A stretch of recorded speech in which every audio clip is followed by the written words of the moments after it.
É com 7 anos de idade mesmo que o espírito está 100% totalmente no corpo físico? Está totalmente encarnado? Olha, existem várias etapas do processo reencarnatório.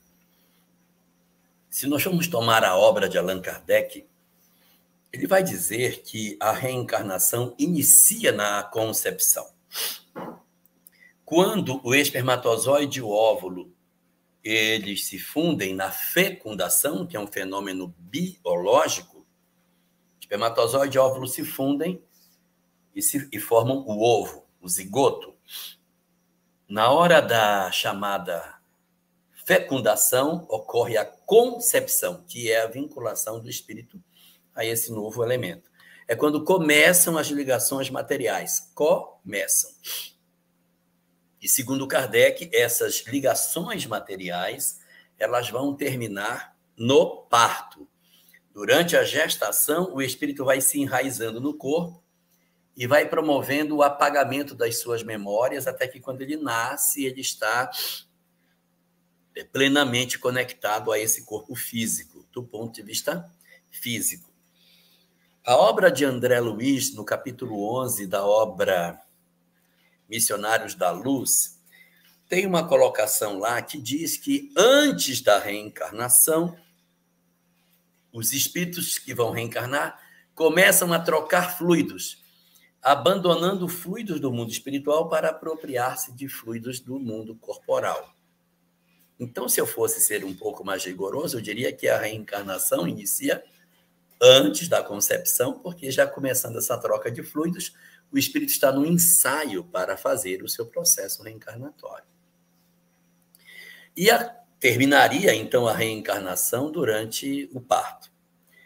Isso do ponto de vista físico, mas a gente vai encontrar na obra de Emmanuel e na obra de André Luiz informações sobre essa questão dos 7 anos de idade, que não é para ninguém tomar isso de maneira absoluta, considerando que quando a criança sopra a velhinha do 7º aniversário, teria fechado essa fase.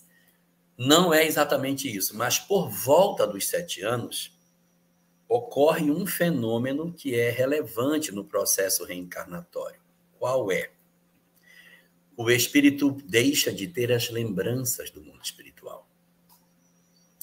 Até o período aproximado dos 7 anos, o espírito tem uma tendência de relembrar o ontem. Ele fala assim, mas esse não é meu pai, você não é minha mãe, a minha casa não era essa. Por exemplo, Ivone Pereira dizia para o pai dela, você não é meu pai. Você não é meu pai. Tanto que a avó dela foi quem ficou com a menina durante a primeira infância, porque ela não aceitava os pais. Ela abria o guarda-roupa e dizia, mas as minhas roupas não são essas. E ela, inclusive, queria vestir uma coisa que ninguém sabia nem o que era na época. Eu quero aquela luva que os dedos ficam para fora. Mas, minha filha, isso nem existe. Tem. Eu tenho no meu guarda-roupa uma luva que eu ponho a minha mão, os dedos ficam para fora e só o resto da mão fica coberto. Os pais nem conheciam esse objeto e a filha queria usá-los. Então, isso são lembranças que acontecem com bem mais frequência até o período dos 7 anos, em que a criança é mais suscetível ao mundo espiritual, ela tem até percepções espirituais, brinca com um amigo invisível. É amigo invisível que fala? Amigo invisível. Um amigo invisível. Então, ela vive experiências bem próximas do espiritual nesse período da sua existência. Quando chega lá pelos 7 anos, ela vai como que perdendo essas lembranças, ela vai apagando essas recordações e se torna um menino mesmo sem muitas recordações espirituais. Se depois dos 7 ainda perseveram essas percepções espirituais, essas sensibilidades, aí é um indicativo mais forte de que ela seja médium. Até os 7 não dá para dizer, porque o espírito ainda registra muito do mundo espiritual. Aí, a partir dos 7, ela vai viver realmente ligada ao corpo físico e apagada às suas memórias espirituais. E tem um último momento do processo reencarnatório, que é a puberdade. O espírito vai, ao longo da infância, se assenhorando do corpo físico, aprendendo a segurar o pescocinho, aprendendo a sentar, a engatinhar, andar, falar.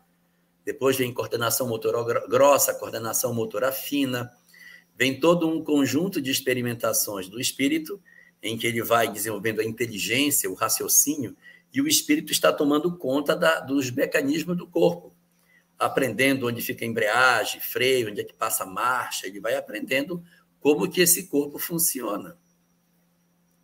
Até que chega o período da puberdade, no qual ele aciona o sistema mais profundo e complexo do corpo humano, que é o sistema endócrino.